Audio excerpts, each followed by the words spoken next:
kind of tests I needed, no problem. And then all of a sudden, after 7 years, and go over there one day, the doctor wanted me to have a carotid Doppler test, and workers' comp refused to pay for it. A decorated firefighter, Rusty Butler, spent more than 2 decades running into burning buildings for the city of Jacksonville. In 1996, he had to retire. He was diagnosed with heart disease and high blood pressure. Because it was dangerous. He retired under that heart and lung bill. For 7 years, Rusty says he had no problems getting his heart-related medical bills paid for, but something changed in 2003. The city stopped paying and started denying. According to information provided by the city, since 2006, the number of heart and lung cases being denied has continued to go up, from 30% in 2006 to 71% in 2007 and 72% in 2010. More than 65% of cases were denied over 5 years. Since mid-November, we have tried to find out why the city of Jacksonville denied Rusty as well as hundreds of other police and firefighters benefits under that state law. We asked to interview the mayor, the office of general counsel, or the risk manager 10 different times. We also tried to talk to the mayor before our story aired at a photo opportunity at his office on February 9th. After we got to his office, the photo op was moved behind closed doors. We weren't allowed inside. We then asked again to interview the mayor and the risk manager after our stories aired. The city declined each time. So last week, when the mayor came to First Coast News for an interview for On Point, we tried to ask questions once again. Hey, Mayor Payton. Hi. Nice to see you. You don't have time. You did not even for a few questions. Nothing about risk management. No, I've got to go. Thank you. I've tried talking to you though for a couple of weeks now, and I can't seem to get any time with you. When can I schedule something? Our folks are trying to get you everything you need, and hopefully all your questions answered. I just talked to Shannon about some of the issues, but clearly, the city has. We take our claims seriously, and we try to protect employees' interests. But we also try to protect the taxpayers' interest. Okay. What about 65% of claims with fire and police dealing with the heart lung bill denied? And yet it's the law to cover that. And well, not necessarily.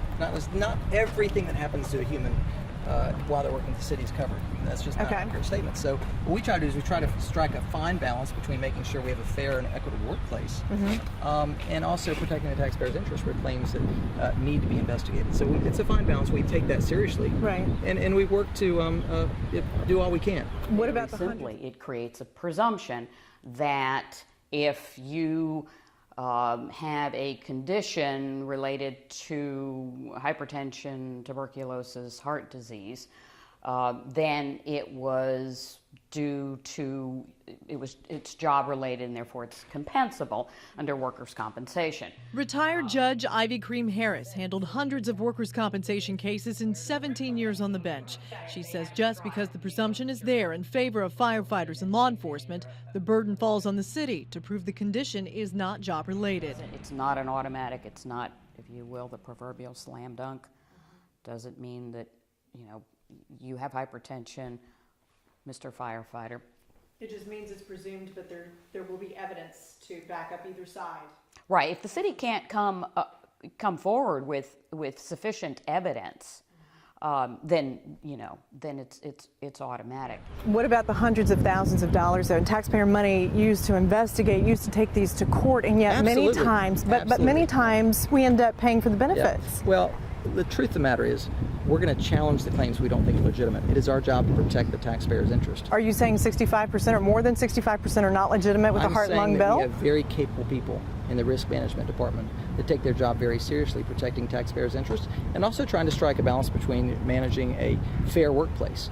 And I think I respect your efforts to try to get to the bottom of this, but this is virtual tabloid journalism, because the reality is we have very smart, capable people that take their job seriously. Yes, there are lawyers that make a living pursuing these claims that they've gotten your attention, obviously, but we have a job to do, and that is protect taxpayers' interest and also create a fair workplace. Lawyers representing police and firefighters are making hundreds of thousands of dollars on denied heart and lung cases. In these 5 cases we've reviewed, you have had to reimburse $241,000 to attorneys because the city lost in court. More than a month ago, we asked the city for a total of how much money has been spent on legal fees. We are still waiting for the answer. But those numbers are not the only ones we've been waiting for. I know that we've had trouble getting some information about how much fraud has been caught. $800,000 spent on surveillance in 5 years, but why can't we find out how much fraud has been caught? Let me tell you, there are HIPAA laws that keep us from disclosing any kind of medical records, as you know, and as you should respect. So we're going to comply with the law. Stop. In no case did we ask for medical records, so we are not asking for anything that would violate HIPAA. Let's continue. But I'm not asking for medical records. I'm asking for how much fraud has been caught. I think what we do is we take seriously the notion of trying to find folks that are gaming the system. That's what we do to protect the taxpayers. That's our obligation. We're going to continue to do that. But is there a cost-benefit document that exists somewhere to show it pays to spend this kind of money? The cost-benefit is relying on the seasoned managers in this government to make the judgment call. They're paid to make the judgment call on which cases they think are legitimate, which ones are being used to game the system and take advantage of the taxpayer dollars. There's never been a time where we need to scrutinize government spending more than we do now. And this is an area where we think we can capture savings if the system's not being respected and managed properly. How much savings then? Whatever the managers think is the balance between following the case, getting the return, and they have to make that adjustment. That's what they're paid to do, is make that judgment call.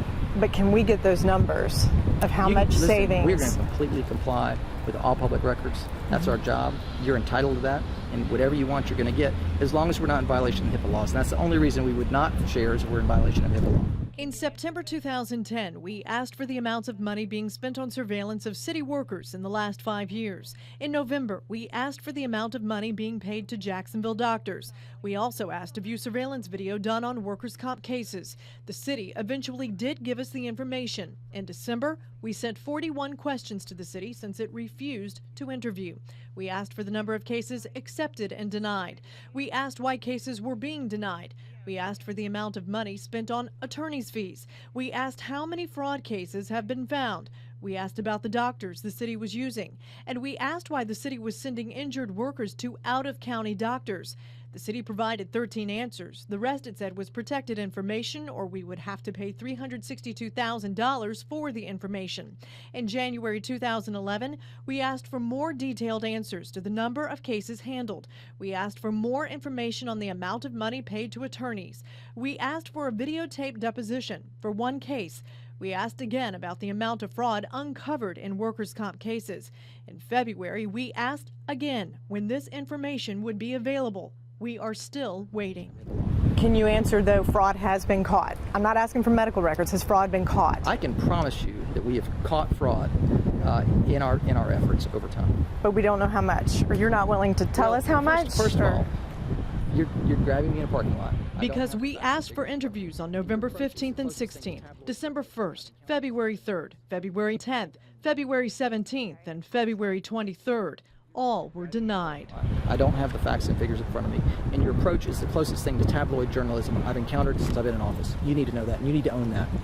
Okay, I've tried for weeks to get an interview. Well, then maybe with you're not you. effective. Then maybe you're not effective, because we have sunshine laws that we comply with, and we share information all day, every day. And I think the way you're handling the story is irresponsible. How is it irresponsible when we question how money is being spent? Our money is being spent. What you're challenging me on is why we shouldn't challenge claims. And that's the opposite of what you're saying. We challenge claims that we don't think are legitimate. And but in the court, they're proved to be legitimate. We're paying the benefits now. You know, you're being irresponsible. You're being irresponsible the way you're handling this story. And by asking questions? No, by leading with a question that infers that the managers at the city hall are not being responsible. They have to make a judgment call between legitimate claims and illegitimate claims, and we got to protect the taxpayer in the process, and that's what they try to do every day. And what about the doctors being used? It appears some are being used more than others. Does that concern you? Well, you know, just because you think it appears that some are being used more than others doesn't mean it's a fact, number one. Number two, we have the right to use whoever we want. I mean, that's part of the process. I mean, these managers are hired to make management decisions. They select doctors that they think are effective. Here are the facts. We sent the city a request with 9 doctors' names listed in the city's provider directory from 2009. We asked for a breakdown on how much those doctors were being paid by the city in the last 3 years. The numbers showed some were paid a few $100s, but two brothers who specialize in orthopedics were paid $1.3 million in 3 years. And so the way the system's run right now, you have no concerns based on anything that we found, the numbers, you are not concerned by that? I have no confidence in anything you have found as a reporter, because I think you're irresponsible. Let me just be very clear on that. I have much confidence in the managers at City Hall, much more confidence in them than your ability to do this tabloid journalism. Well, then can you provide numbers to us that balance it out? Comply. I've told you this before.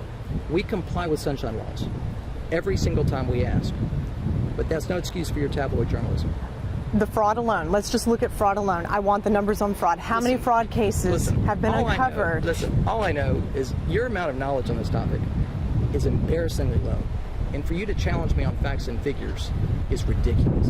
The truth of the matter is I've got competent managers at City Hall that do a good job. And they make the fine line. They make the call between what they think is legitimate and what they think is fraudulent. And they have to decide, are we going to protect the taxpayer's interest when the system's being gamed? Or are we going to try to, make sure that someone's being treated fairly? And they strike that balance every single day. But the key man striking that balance the mayor talks about is Charles Spencer. He heads up the Division of Risk Management. And the city still will not let us talk to him. Okay. Can I schedule an interview to share some of the numbers that we found, or maybe Sure. we can go over some stuff? Call Renee or call Kristen or any of them. Okay. We did, but the mayor turned us down again. Okay, but you feel that this is not right, what we've reported, based on the numbers that you've provided? I think the way you've handled this story has been borderline irresponsible. I have to say. How is it irresponsible, though? Give me an example of when the numbers are there. Because we've got managers that have to make a tough call on whether the claim is legitimate or whether it's illegitimate. And they've got to make the call whether they think this needs to be pursued. And if it does, and we can save money by doing it, we pursue it. But they also have to find the balance of creating a fair and equitable work environment. So we do both of those. But I think you're creating a story that really is not a story. The system as it is, you're pleased with? Let me tell you, I think we got good managers trying the best they can. Okay. So, good. Thank you.